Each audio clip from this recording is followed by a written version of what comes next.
plant growth and mineral nutrition. In this topic, up to last lecture, we have discussed about the phytohormones or plant growth regulators.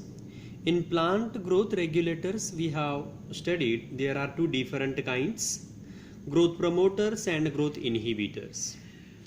Out of the growth promoters, we have discussed in a last lecture about the first growth promoter in the form of auxin. Auxin to grow. We have discussed the basic things in the regard of auxin, who gave us the term auxin, who isolated the auxin firstly, and the synthetic auxin as IBA, indole 3-butyric acid, naphthalene 3-acetic acid, or 2,4-D, that it is an 2,4-D dichlorophenoxyacetic acid. The next, physiological effects and applications of auxin. If we take the first physiological effect of the auxin, first, auxin is helpful for cell enlargement as well as it helps for increasing in the length of a cell, so called as a cell elongation. Second, apical dominance. Then what is meant by apical dominance? In the case of apical dominance in most of the higher plants, growing apical bud inhibits the growth of a lateral buds is called as apical dominance. Now what happened? To avoid the apical dominance, you know very well, gardeners are going to make a practice. They are going to cut the tip of a plant body. As they cut the tip of a plant body, automatically the lateral branches, lateral bud of the plant start to grow and the plant have a proper shape. It also shows its growth laterally. If apical bud is not removed, then what happens? The plant it start to grow only in apical region. The length of a plant it goes on increasing, but lateral growth it is reduced, and the condition is due to what? Presence of auxin at the tip of a plant body, that it is called as an apical dominance. Then it stimulates the growth of stem as well as root. In tissue culture technique, it induces the multiplication of a cell and are generally used in the preparation of a callus. What is a callus? Callus is unorganized mass of the cell, is called as callus. So for the production of a callus, one can use the auxin as a growth promoter, which go for increasing in the number of a cell. The cells are not going for differentiation. Only they go for multiplication. One cell forms 2, 4, 8, 16, 32, 64 in this way. The number of a cell goes on increasing and the cells are not get differentiated, so it forms a callus. The next, root formation. This auxin stimulates the formation of lateral as well as adventitious root. Here you can observe the auxin in the form of synthetic auxin are act as an herbicides. You can take an example of a 2,4-D, 2,4-dichlorophenoxyacetic acid. This 2,4-D is very well known herbicides or weedicides used by Indian farmers in today's date. Here it is a well-known herbicide which helps to kill the dicot weeds without affecting on the monocot crop plants. That means in the case of a field or crop plants, if we want to grow the monocot crop plants, and in this monocot crop plant, if the dicot weeds start to grow, so we can use the 2,4-D to kill that dicot weed. So that's why it is a weedicide. It is also called as a herbicide. Induces parthenocarpy. What is meant by parthenocarpy? Parthenocarpy is a process of formation of a fruit from the ovary without fertilization. Process of formation of fruit without fertilization is called as a parthenocarpy. The seedless fruits. Now, in last year we have discussed about the morphology of a flowering plant. At that time we have discussed, even in today's in a present year in 12th standard we have discussed about the reproduction in lower and higher plant. At that time also we have discussed about the parthenocarpy. Parthenocarpy is a process of development of a fruit from the ovary without fertilization, and it is possible if we apply the auxin. It induces the process of parthenocarpy, but such fruits are seedless. You can take an example of orange, lemon, grapes, banana. All can be produced by the application of a auxin. Cell division. It promotes the process of cell division into the cambium and also causes the early differentiation of the xylem as well as phloem. That means it helps in a secondary growth also.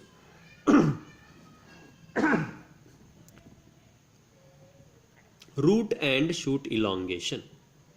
That auxin promotes the root elongation in low concentration and shoot elongation into the higher concentration.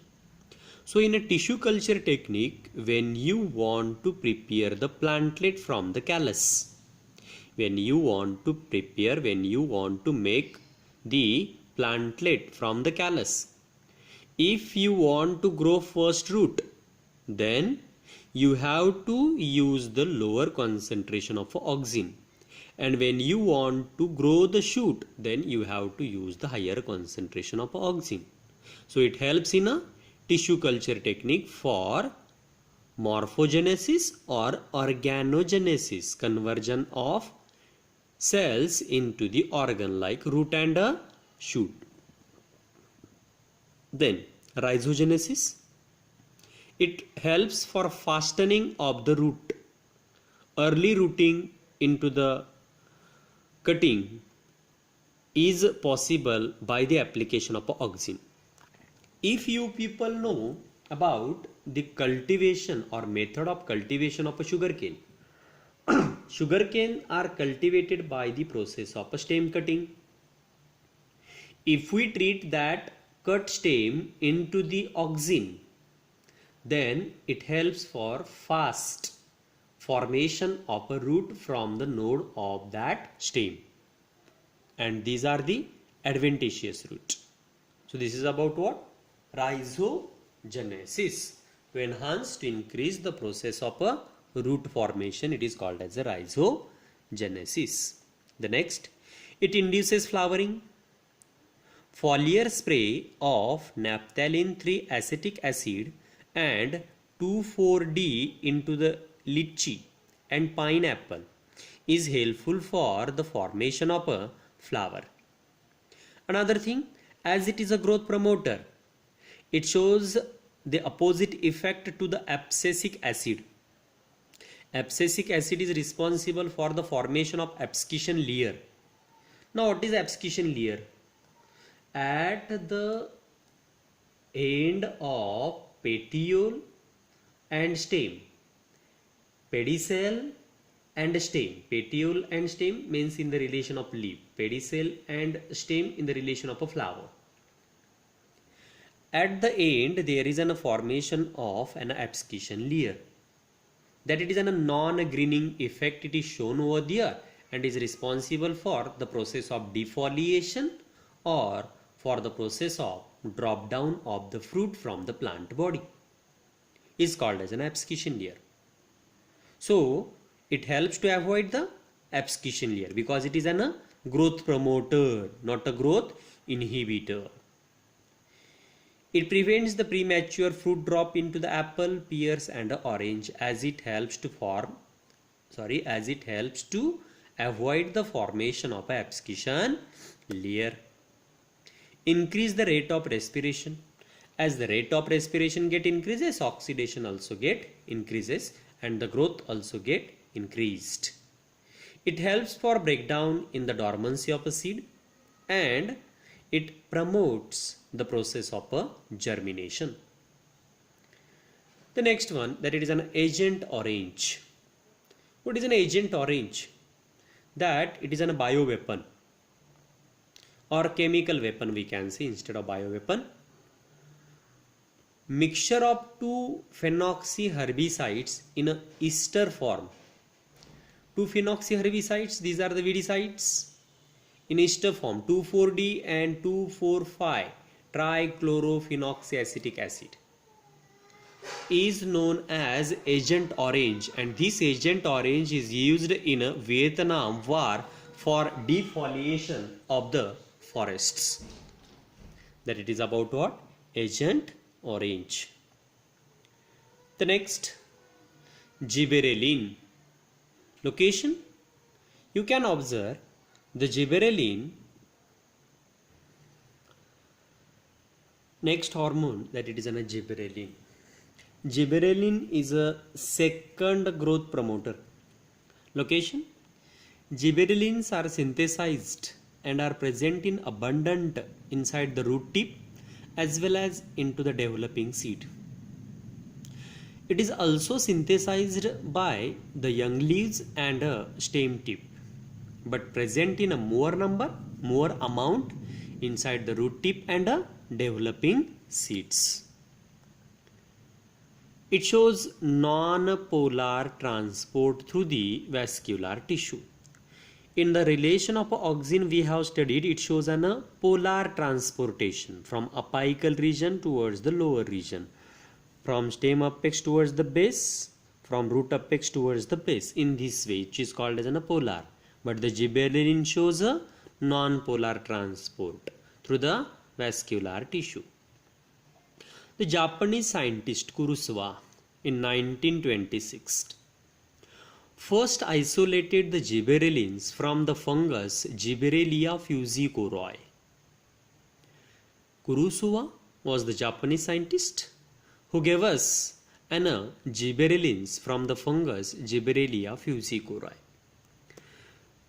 He observed that when rice plant was infected by the fungus, it shows extensive stem elongation and the growth of a rice plant, takes place. They become taller, but they are not going to produce the seed. So the disorder, it is also called as a foolish seedling disease or Bacani disease. What is Bacani disease or what is foolish seedling disease? Why foolish seedling disease? Why foolish? Because only they shows their growth but no use, cause are not going to produce the seed. Growth it is good but are useless growth. So called as a foolish seedling disease or a Bacani disease.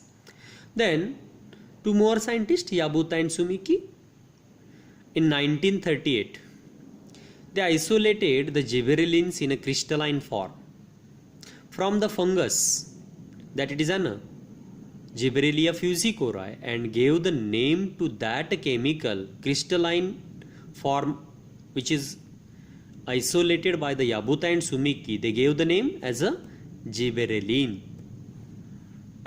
These are the synthesized from the mevalonic acid. Mind it, the gibberellin are synthesized from mevalonic acid. Here, if we take the gibberellin, there are about more than 150 chemical types of gibberellins and are named as GA1, GA2, GA3, GA4 and so on. Out of these 150 different chemical types of the gibberellin, the GA3 is more common and biologically active form of the gibberellin.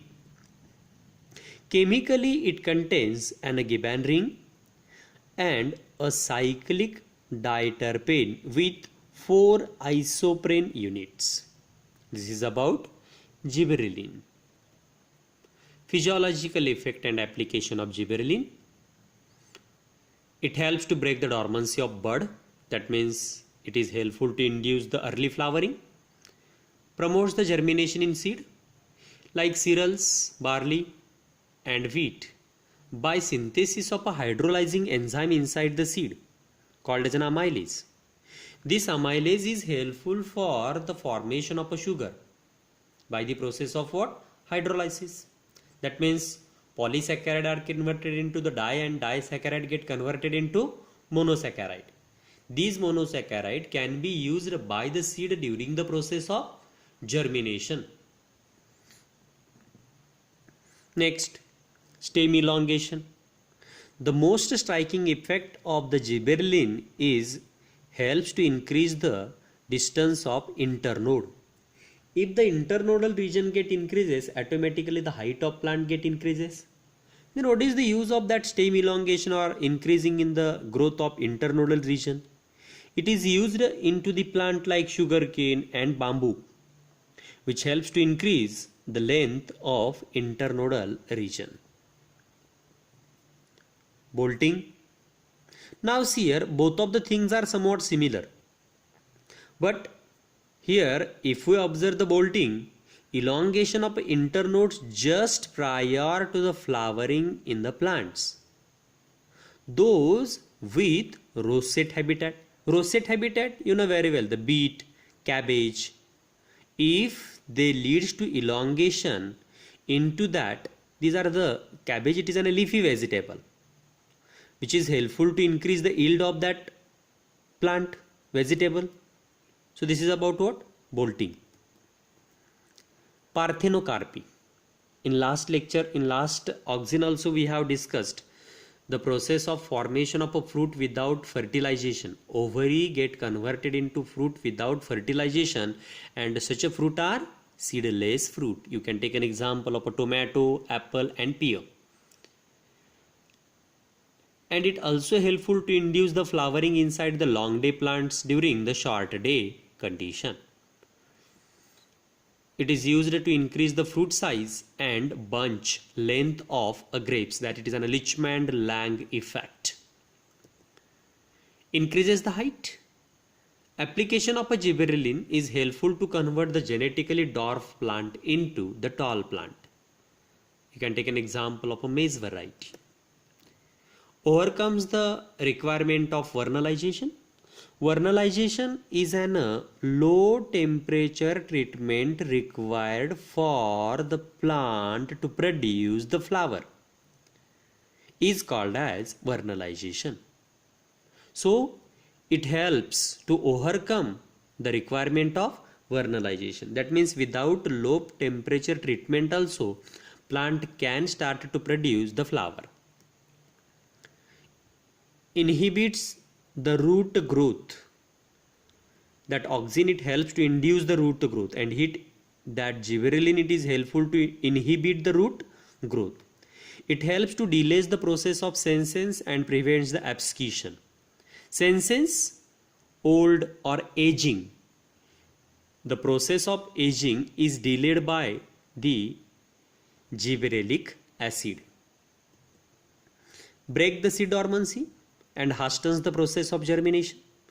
It helps to fasten, to improve, to increase the rate of germination. Application of a gibberellin causes the production of male flowers on the female plant also. That it is a somewhat surprising thing. If we apply the gibberellin onto the plant body who shows a female flower, but if we apply the gibberellin, they can produce the male flower. Then cytokinin we'll discuss into the next lecture. It's all for today's lecture. Thank you. So two growth promoters we have studied up to it. One is auxin and another is a gibberellic acid. In next lecture we'll study about the cytosine. Thank you.